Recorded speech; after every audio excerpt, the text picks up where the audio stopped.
Belki çok incitmişim sevdiğim insanları, belki çok aldatmışım can diyen cananları.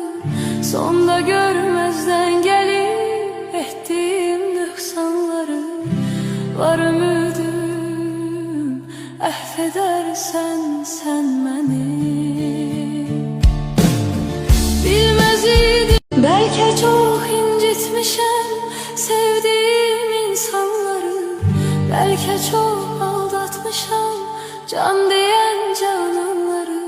Sonda görmezden gelip ettiğim nüksanları, var ümidim affedersen sen beni. Bilmez idim belki çok incitmişim sevdiğim insanları, belki